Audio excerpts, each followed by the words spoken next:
The volumes were becoming incredible. Regularly 80% of our inbound email was spam. That crept up over time to over 90%.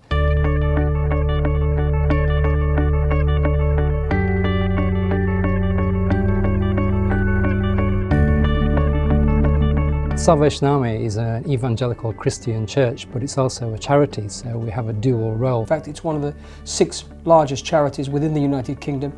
Our work is based upon a Christian motivation. We minister to the needs of the community, but we also look after the disadvantaged. With heart to God and hand to man is one of our slogans that we use, and as a result of that we're engaged in rehabilitation work amongst people with addictions, homelessness services. The IT operation is fundamentally important to the work of the Salvation Army. It helps us in a modern and efficient way to communicate on a regular basis.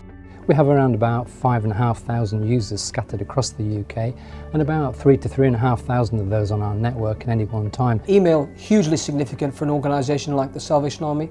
We're very complex, a very diverse organisation, spread around 800 centres across the United Kingdom, apart from our administrative centres.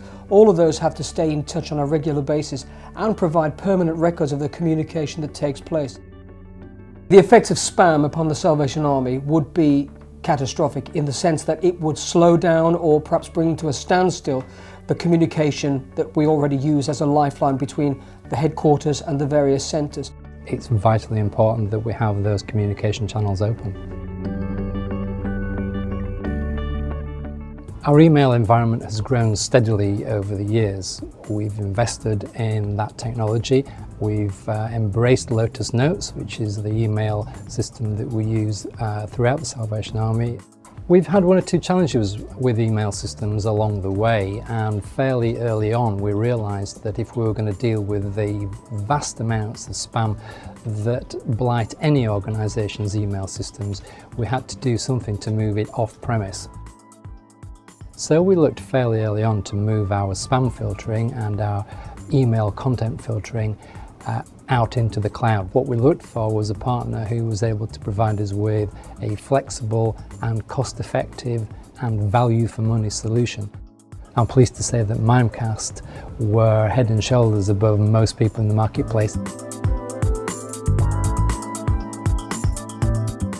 Mimecast's given us a bit of an edge when it comes to email security. We've been able to examine the threats, and the number of threats that we see coming through on the inbound mail stream have been very few. The immediate benefit was that there was a dramatic reduction of spam emails arriving in my inbox. That for me was very important. I'm very busy, I don't have time to sift through those things. When we do see a threat and it lands in a user's mailbox, quite often it's a surprise rather than the expected norm. So we've got a reputation to live up to, and so do Mimecast.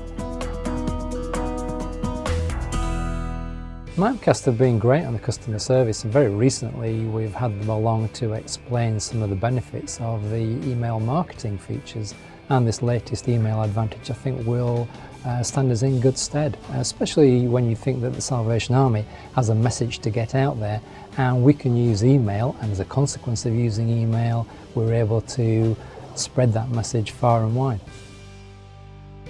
I think once you've seen Mimecast in operation, you have to ask yourself why you wouldn't want to use the service. It's so very straightforward, the reporting's great, it offers features over and above the standard email content filtering.